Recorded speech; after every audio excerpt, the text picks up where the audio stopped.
নমস্কার। আমার এই চ্যানেলে প্রথমেই থাকলে চ্যানেলটাকে সাবস্ক্রাইব করে দেবে প্রতিনিয়ত সরকারি জবের আপডেট এবং প্রিপারেশন নেওয়ার জন্য। তোমরা যারা ওয়েট করছো আইসিডিএস সুপারভাইজার বা অঙ্গনারী কর্মী ও সহায়িকা পদে নিয়োগের জন্য, তাদের জন্য যারা ওয়েট করছিলে তাদের জন্য খুশির খবর। আইসিডিএস সুপারভাইজার পোস্টে তোমাদেরকে নিয়োগ করা হচ্ছে। কী বলা রয়েছে সেই আপডেট নতুন তোমাদের দেখে নিই, এবং প্রতিনিয়ত আমার যদি আপডেট পেতে যাও বা নোটিফিকেশান, আমার টেলিগ্রাম চ্যানেল লিঙ্ক ভিডিও ডেসক্রিপশনে দেওয়া আছে, সেখানে গিয়ে তোমরা জয়েন হয়ে যাবে। দেখো, আইসিডিএস সুপারভাইজার ৩,৪৫৮টি শূন্য পদে চাকরি 2024। ICDS supervisor job update 2024।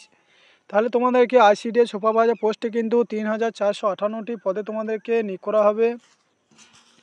কী বলা রয়েছে সেই আপডেট?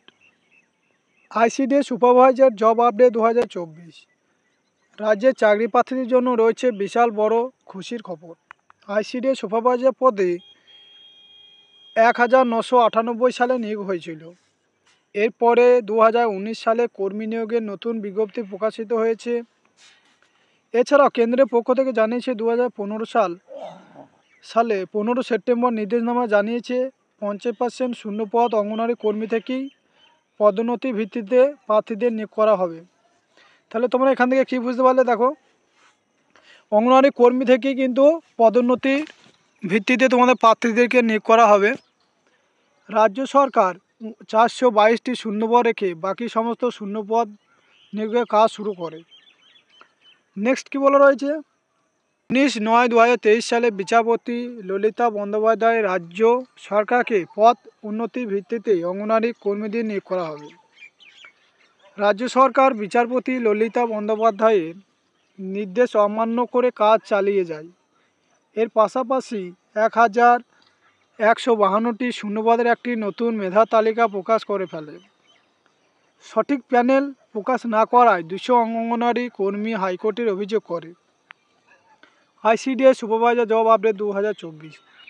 তাহলে তোমাদের 1,152টি শূন্যপদের তোমাদের প্যানেল লিস্ট তৈরি করে এবং 200 অঙ্গনওয়াড়ি কর্মীদের হাইকোর্টে তোমরা অভিযোগ করে, কারণ তাদের সঠিক প্যানেল লিস্ট সঠিকভাবে বার করা হয়নি। বিচারপতি রাজাশেখর মান্থা নির্দেশ করে যে WBPSCকে 50% শূন্যপদে অঙ্গনওয়াড়ি কর্মীদের সুপারভাইজার পদে নিয়োগ করতে হবে। সেখানে মোট শূন্যপদ 3,498টি রয়েছে। আগামী 12 এপ্রিল 2024-এ 409টি প্রমোশনাল মেধা তালিকা প্রকাশ করছে রাজ্য সরকার। তাহলে তোমাদের 12 এপ্রিল 2024 সালে 409টি প্রমোশনাল মেধা তালিকা প্রকাশ করেছে রাজ্য সরকার। নেক্সট কী বলা রয়েছে? 1,152টি শূন্যপদের নিয়োগ প্রক্রিয়া রাজ্য সরকার চালিয়ে যেতে পারবে। কোর্টের নির্দেশ অনুযায়ী এছাড়াও 1,729টি শূন্যপদের অঙ্গনওয়াড়ি কর্মীদের ক্ষেত্রেই রাজ্য সরকারকে সুপারভাইজার পদে নিয়োগ করা হবে। তাহলে তোমাদের খুব শীঘ্রই কিন্তু ভ্যাকেন্সি বের হতে চলেছে।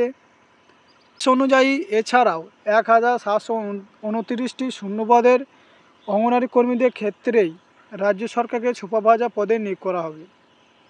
তাহলে তোমাদের খুব শীঘ্রই কিন্তু ভ্যাকেন্সি বের হতে চলেছে। কোর্টের নির্দেশ অনুযায়ী রাজ্য সরকারকে 6 সপ্তাহের মধ্যে হলফনামা জমা দেওয়ার আদেশ দিয়েছে। এছাড়া যে সমস্ত মেধা তালিকার লিস্ট প্রকাশিত হয়েছে তাদের নিয়োগের কাজ চালিয়ে যেতে বলেছে রাজ্য সরকার। প্যানেল লিস্ট তৈরি করা হয়েছে, তাদেরকে সরকার বলেছে কাজ চালিয়ে যাওয়ার জন্য, এবং তোমাদেরকে কোর্টে নির্দেশ দিয়েছে 6 সপ্তাহের মধ্যে তাকে হলফনামা জমা দেওয়ার। তাহলে তোমরা এখানে বুঝতে পারছো যে তোমাদের মেধা তালিকা যাদের তৈরি করা হয়েছে তাদের কাজ চালিয়ে যাওয়ার জন্য, এবং যে বাকিরা 200 জনের নাম লিস্টে উঠিনি অবৈধভাবে নিয়োগ করা হয়েছে সেটা তোমাদের তারা কোর্টে কেস করছে। এবং খুব শীঘ্রই তোমাদের আইসিডিএস সুপারভাইজার জব কিন্তু খুব ভ্যাকেন্সি খুব তাড়াতাড়ি আসবে। যারা আইসিডিএস অঙ্গনওয়াড়ি কর্মী ও সহায়িকা পদের জন্য ওয়েট করছো তারা তোমরা পড়াশোনা চালিয়ে যাও।